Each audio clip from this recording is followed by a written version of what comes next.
Greetings, friend. I will tell you what other competitors in the 2023 Sudoku Grand Prix don't want you to know. Not only that, I'll show you how to solve this puzzle without any pencil marks and explain all the tips, tricks, and strategies as I do it. Click below if you want to give it a go. With that, it's solving time.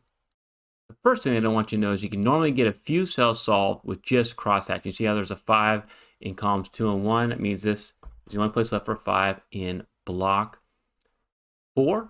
And then also we can look at the sevens, and you'll notice that you have 7 here in column 7 and 9, and a 7 cutting across row 5, so that's the only place left for a 7. And then we can work a little bit on the ones.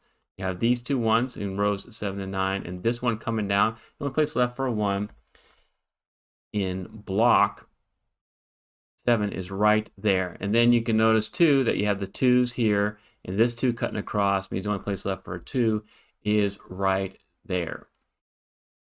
And now the second thing they don't want you to know is when to shift your focus and look at the houses, which is the Sudoku row, column, or block. Now you want to look over here and notice there's only 3 cells remaining, a 4, 8, and a 9. Well, if you look here in this cell, a 9 sees it along with a 4. So this has to be an 8, which leaves us with a 4 and a 9 naked pair right there, because the 4 and 9 have to be somewhere in column 3, and they're also in block 1. So 4 and 9 can't be anywhere else along block 1. So I highlight that just to kind of show you where the 4 and the 9 are. And if you want to learn all 7 strategies you need to solve Sudoku like this, click on the pin icon below and download my free Sudoku solving guide, and you will start solving Sudoku even better. And while you're at it, subscribe to Smart Hobbies.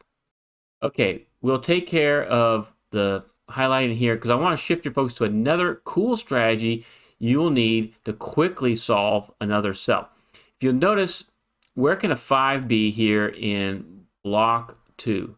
Right, because of this 5 and this 5, the 5s have to be in one of these two spots. So I'll just kind of show you that with red. And now if you come down here into block 5, you'll notice that the 5s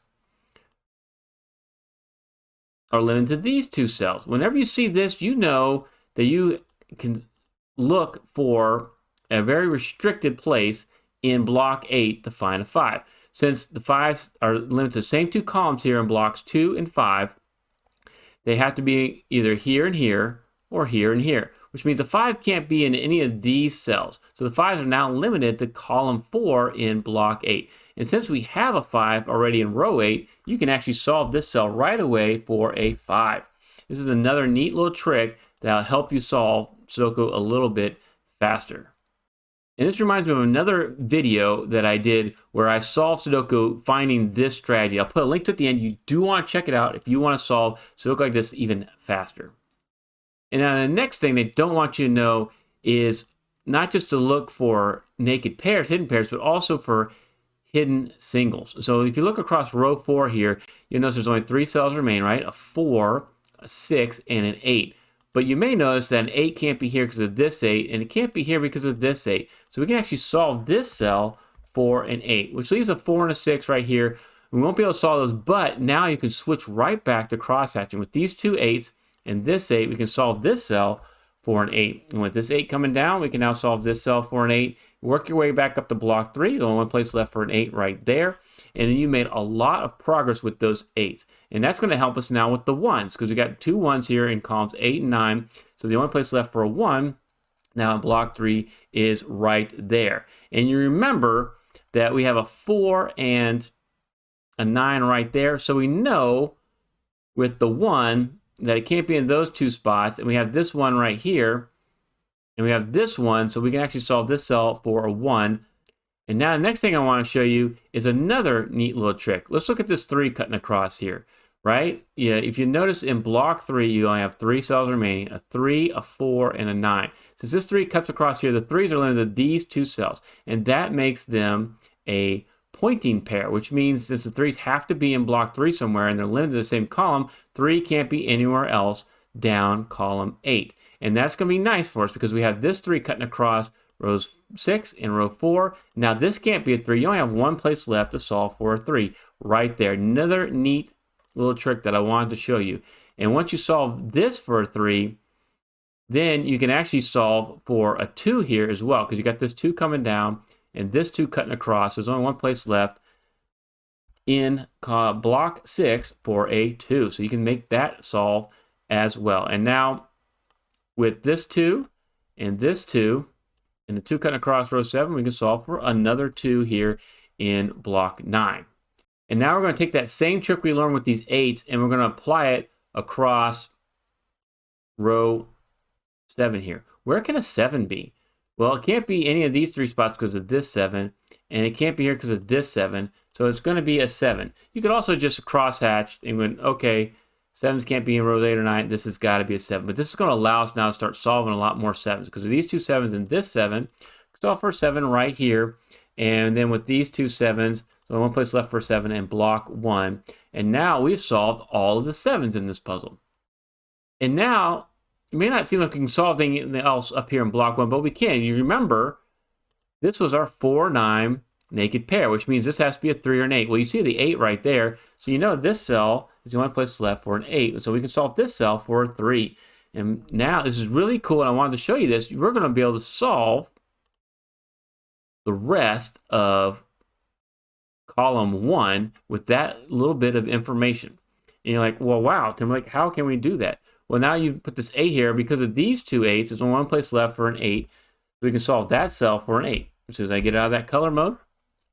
And now what you see is you got a 6 and a 9. Well, I have a 9 down here. So here's your 9, and here is your 6. And you see we made a lot of progress here. Now, if you look down, what we have left is a 3 and a 4. So you got the 3 already in column 6. So this has to be your 4, and that has to be your 3. And if you look up here, you got 2 cells remaining. So always want to look for the grayish restrictions. We come up column 7. You'll notice you need a 4 and a 6. Well, I see the 4 right here. So here's your 6 and here's your 4. If you remember, this was a 4 and a 6 in here, and this is a 4 and a 6 cutting across row 4. So you use that working memory to kind of fill in quickly the remaining candidates in the grid. And this is great stuff for us. And what we can do is kind of go up here and notice, okay, we got our 2s. Once we filled in some 2s, there's only one place left for 2 up here in row 1.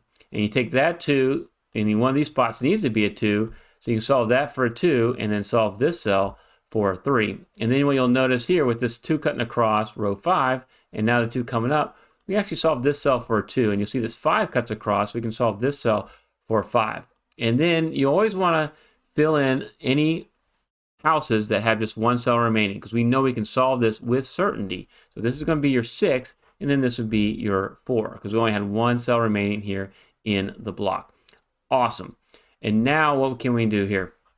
We can look in here and go, okay, we need a 1, 6, and 9, and I have one of my favorite patterns here. You got the 1, 6 here, and you got a 1 repeated there. It means we can solve all 3 cells, because this has to be your 9, this has to be your 1, and this has to be your 6. And now with these 2 6s here, we can finish solving the 6. So the other thing they don't want you to know is you go right back to crosshatching near the end, because that'll be your quickest way to finish solving that puzzle. Okay, after the 6s, we have another full house right here. Looks like we're still missing a 9, so we can solve that for 9. Remember, we had our 9 and 4, so we can go right back to solving the 9 and the 4. And then with this 4, this is the only place left for 4 here in block 2. And then with these 2 4s, the only place left for 4 up here in block 3 is right there. You come down and you can solve that for a 9. We don't have a 9 here in block 7, so I'm always just looking for the restriction. I see this 9. Can I put it into this restricted block? And I sure can. Then that has to be your 9, and this is going to be your 3. I do have a 3 right here, but what don't I have? I need a 5. I see my 5, and I'm missing a 4. So I can put that in there. Let's come back up here. We only have 1 cell remaining to fit into block 2, so that has to be a 5. And then we have 2 cells left. We need a 3 and a 9. I see my 9 right here, so this has to be your 9, and that has to be your 3. You need to check out this other video if you want to solve Sudoku even better with these strategies that the other competitors don't want you to know about. Thank you so much for watching.